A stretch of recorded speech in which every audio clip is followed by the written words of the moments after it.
یوسف علیہ السلام اور زلیخا کا انسیڈنٹ پورے شہر میں فیمس ہو گیا، جس سے دوسری عورتیں زلیخا سے ریڈیکل ہونے لگیں زلیخا سے ایسے سمپل ایکٹ کرنے کی وجہ سے۔ زلیخا نے فیصلہ کیا کہ ایسے کرنے کی وجہ وہ بتائے گی یوسف علیہ السلام کو آبجیکشن کرنے کے لیے۔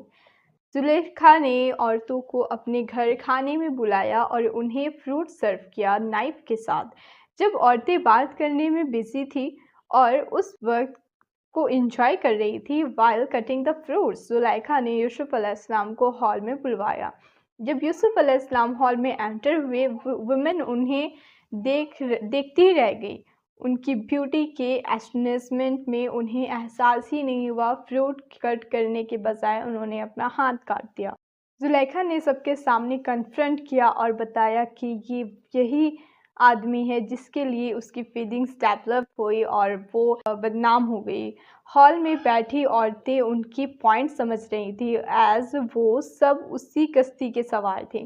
زلیخا نے یوسف علیہ السلام کو کمانڈ کیا تو ایکنالج کرے اور ان کی فیلنگز کو ایکسیپٹ کرے، اور انہیں دھمکی بھی دی کہ اگر انہوں نے انکار کیا تو وہ انہیں جیل میں ڈال دیں گی۔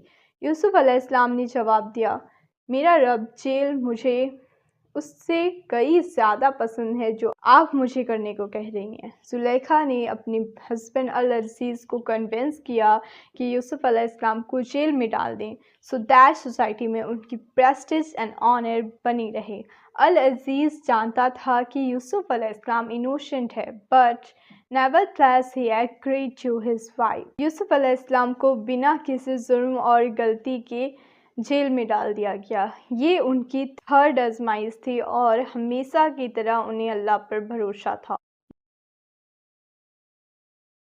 یوسف علیہ السلام کچھ سال تک جیل میں ہی رہے۔ جب وہ جیل میں تھے وہ ایک اسپیشل پاور سے نوازے گئے ٹو انٹرپریٹ ڈریم، بالکل ویسے ہی جیسے ان کے فادر یعقوب علیہ السلام کو ملا تھا۔ ایک دن دو آدمیوں کو سیم پریزن میں لایا گیا جہاں یوسف علیہ السلام تھے۔ ان میں سے ایک کپ بیئرر تھا، وہ جو وائن سرو کرے کنگ کو، اور جبکہ دوسرا کنگ کا شیف تھا۔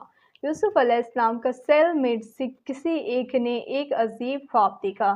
یوسف علیہ السلام کی پیئسنس اور نوبلٹی سے انسپائر ہو کر اس نے اپنے خواب کو یوسف علیہ السلام کے ساتھ شیئر کیا اور ان سے پوچھا اگر اسے انٹرپریٹ کر سکے۔ ایک نے دیکھا کہ وہ کنگ کو وائن سرو کر رہا تھا اور دوسرے نے دیکھا اپنے ہیڈ پر بریڈ کیری کیا ہے جسے دو برڈز کھا رہے ہیں۔ انہوں نے یوسف علیہ السلام کو ڈریم انٹرپریٹ کرنے کی ریکویسٹ کی۔ یوسف علیہ السلام نے کہا، او ٹو کمپینینز آف پریزن، تم میں سے ایک اپنے ماسٹر کو وائن سرو کرے گا اور دوسرا کروسیفائڈ ہوگا، بٹ اس کے ہیڈ سے کھانا کھائے گا۔ The matter has been decreed about which you both inquire۔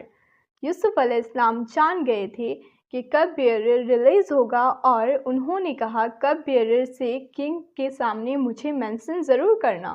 جیسے کپ بیئرر ریلیز ہوا اور اسے کام بھی مل گیا، وہ کنگ کو یوسف علیہ السلام کے بارے میں بتانا بھول گیا اور پھر یوسف علیہ السلام صبر کے ساتھ کچھ سال اور جیل میں گزارے۔